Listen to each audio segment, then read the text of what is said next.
police responded to the home. So will you clarify that for me? You're not confirming a roommate called 911, but they used the roommate's phone. So was there someone else at the home other than those two roommates? There was other friends that had arrived at the location. How many? Everybody made a call. Honestly, I'm not quite sure at this time.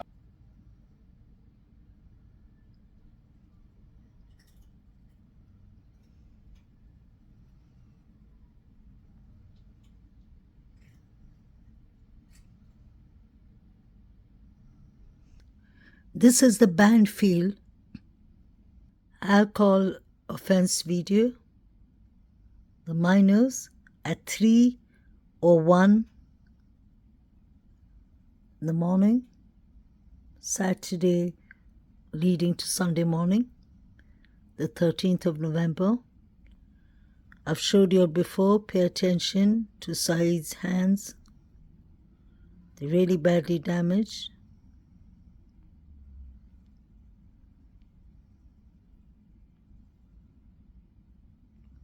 Such injuries could have only come from a sharp object like a knife.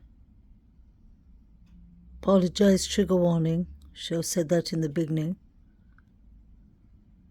We're going to some vulnerable pictures here. Look at what Saeed is watching. We can clearly see red liquid. If you see the picture down, somebody has on a white mask. Look at these three characters. They look odd. So does Saeed.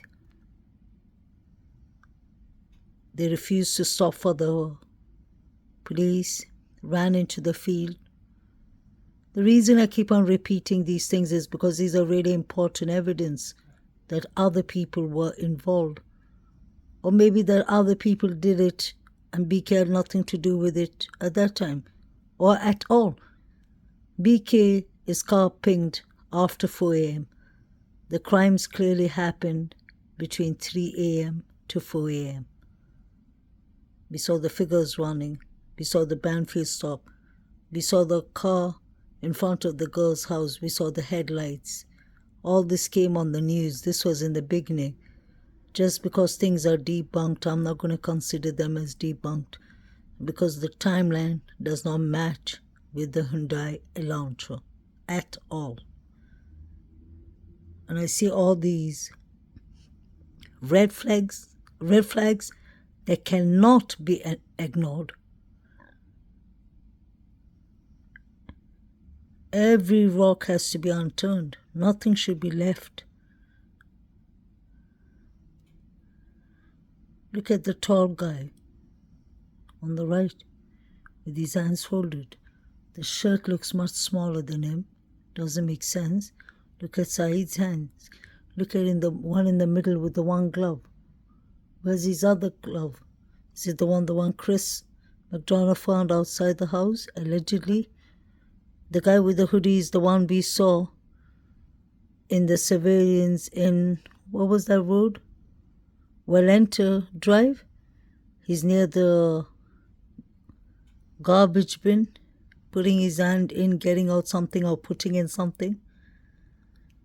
Aren't they all red flags? Are we going to ignore them? Because these are not footages I made up. This is in Law and Crime too. This is in all the news channels. This is the stop. This is what Saeed was watching. And look at Saeed's hand. That has nothing to do with me. I'm just showing you what I see and what I observe. These killings happened 3 weeks ago, and at the time of this recording, no arrests have been made, no suspect identified, and no murder weapon recovered. And joining me to talk about the latest in this investigation is my sidebar co-host, Anjanette Levy, who is on the ground in Moscow, Idaho. Anjanette, it's good to see you. I know it's freezing over there. Before we get into this idea of the car, a very important aspect of this car that police mentioned, can you tell us where you are right now, what the scene is? Jesse, good to be with you. We are about a block away from the house on King Road where these homicides occurred a little more than 3 weeks ago. And where I'm standing right now is in front of the Sigma Chi house. The Sigma Chi house is important in this investigation because Ethan Chapin, one of the victims, and his girlfriend, Xana Kernodle, were at a party here at the Sigma Chi house around 9 p.m. on November 12th. That was that Saturday night, hours before these homicides occurred. They then made their way, it's our understanding, made their way from the Sigma Chi house over to the house on King Road, arrived there around 1:45 a.m. There had been some questions. Police had put out a call for information earlier this week about where Ethan and Xana were between the hours of 9 p.m. and 1:45 a.m. Were they here the whole time at the Sigma Chi house? I asked that question of the PIO yesterday. I didn't get an answer. He said they had received more information about their whereabouts, but he wouldn't tell me where they were. There's since been some other reporting that they've determined that Ethan and Xana were here at the Sigma Chi house all night. We're trying to confirm that, and then made their way over about a block away to the home where they ended up being murdered. Ethan, of course, was a member of the fraternity here, and Xana was somebody who was known to the people in the fraternity as well. Can you imagine how many people came to the scene, the crime scene, before the police? How many people walked over all the important evidence? How many people touched the deceased victims? Any one of those people who were in the crime scene could have known, worked with, or socialized with Brian Christopher Koberger, and they came to a crime scene before the police 8 hours later, 6-7 hours later. Look at how many different DNAs are inside this resident before the 911 call.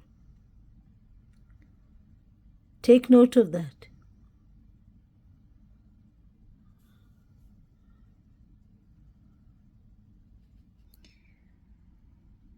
May the 4 victims rest in peace. If DM and BF expect us to believe that they were in shock modes or phases,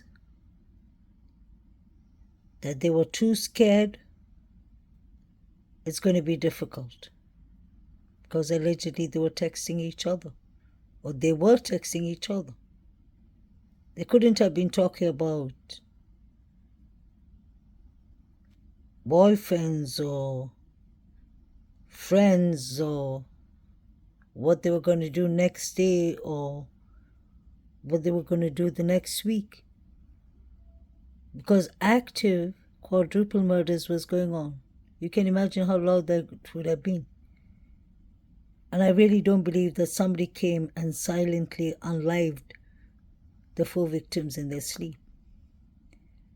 I believe the houses, flats nearby, like opposite 1122 Kings Road, the neighbor's house, the neighbors, Queens Road, the parking place, Taylor's Avenue, I believe that most of them at least heard the yelling, the fighting. People were fighting for their lives. People heard the commotion. But this is the Greek lifestyle. Nobody cared. Or actually people cared for themselves. They were scared that they wouldn't be accepted to the Greek lifestyle, that they couldn't continue being there.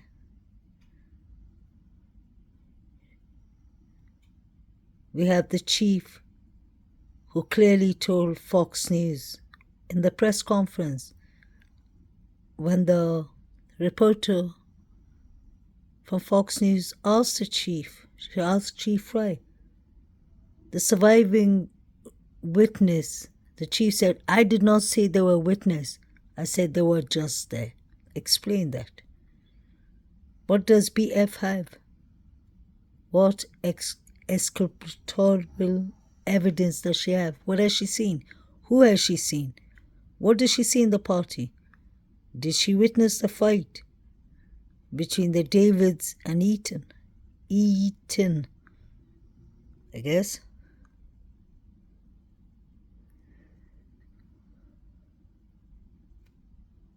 Who was talking? Kaylee. Who wanted Maddie, Kaylee, Zana, and Eaton gone? Who had so much hate and jealousy in them? I always said for the last couple of months, I believe it was two separate incidents. Zana and Eaton were killed earlier during the grub truck when people were calling Zana's name. Kaylee and Maddie, I believe something happened to them while they were calling Jack D.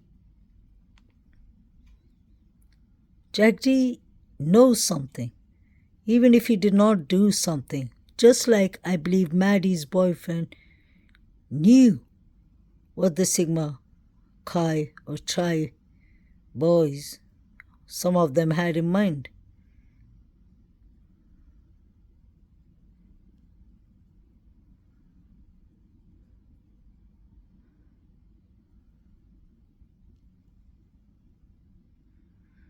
We have DM, who allegedly is suffering through survivor's guilt, according to her father, and stepmother. And a couple of days later, DM goes to a party. There was costumes and all, and she was smiling.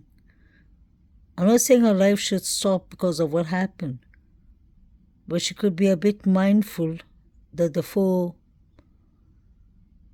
victims, families and loved ones are mourning and grieving and trying to figure out what happened to their loved ones. Doesn't she have an adult who could tell her to keep it a bit low? BF allegedly got engaged is what I heard. These people have long moved on.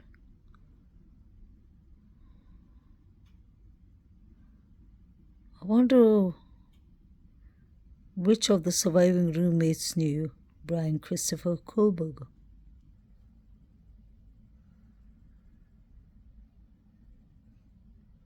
This house used to be known as the party house. There were many different people here. Anyone could have had the motive and access to come into this house. Let's be honest. The sliding door makes so much noise when you open and shut it. How come nobody heard what was going inside the house? How come the police never kept the noise down? Why didn't they report it to the deans? At least these 4 victims, even if they got expelled from college, they would have still had their lives. Why didn't Jack D answer the calls? Was he really sleeping?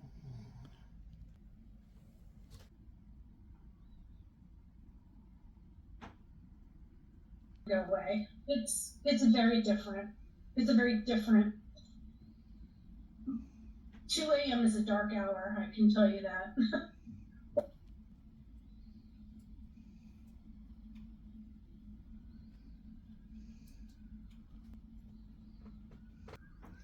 You see that white pickup truck?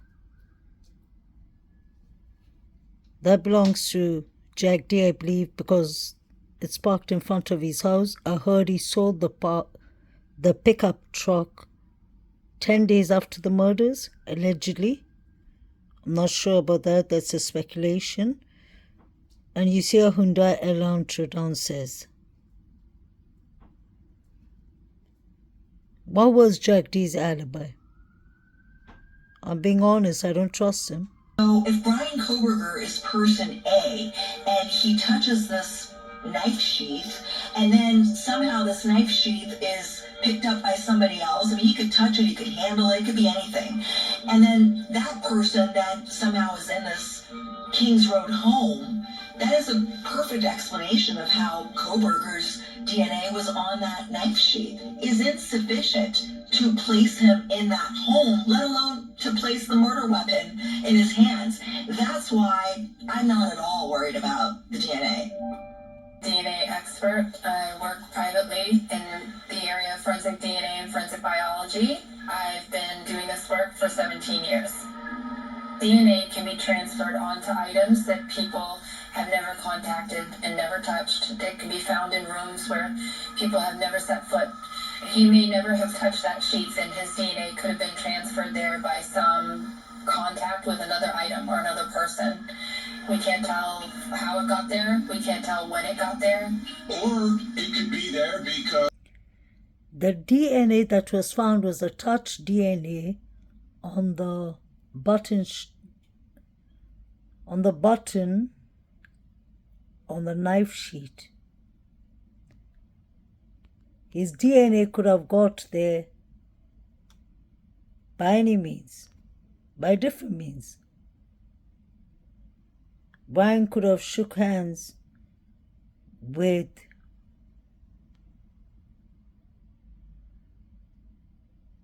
somebody who just shook hands with Bethany, I believe. Because the DNA chances there, like we heard the forensics expert, she said that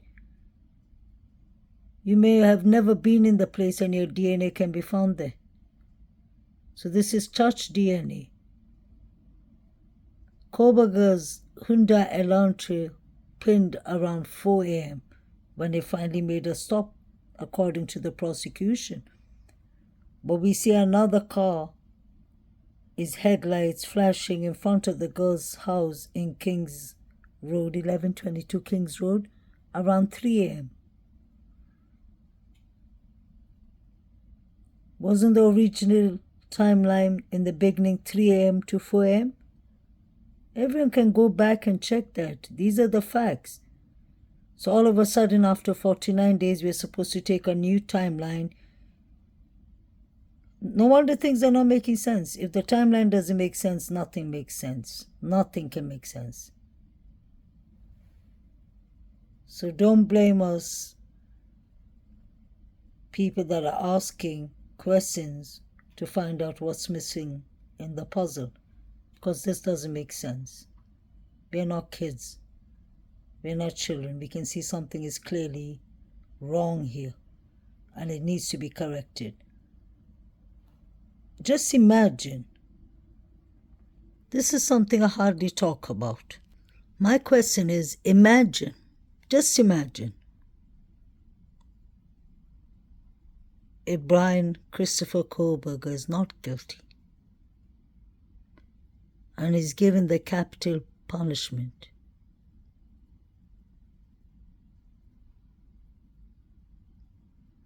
And he loses his life completely. And imagine if he's the one who did not do it. And we find out evidence, better evidence later. Imagine that. Would you live well with yourself? We're not the jury, but how would it make you feel to know? How would it make us feel to know that we were part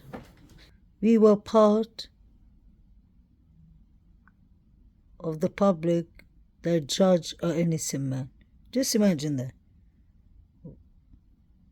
True crime is supposed to be getting justice for victims. Brian Christopher Koberger could be the killer. Christopher Koberger could be involved, or Christopher Koberger could be totally innocent. That's why the correct justice is important. Where was Murphy during the time of these murders? Because apparently there wasn't any blood evidence, there wasn't any forensic evidence on Murphy the dog. We heard Alivira Congaves, that is Kaylee, the sister, who clearly said that Kaylee did everything right. She took the body system home,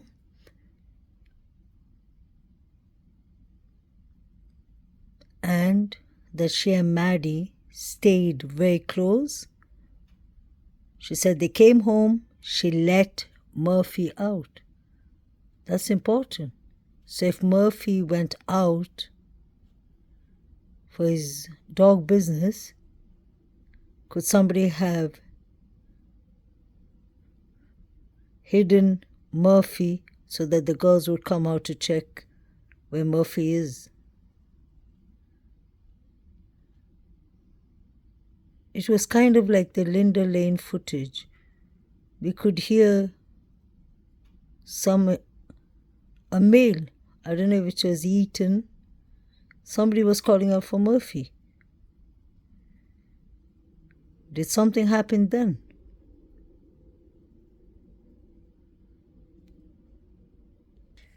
This was at 3:01, the alcohol offense, and you can see the light, the car light in front of the girl's house flashing.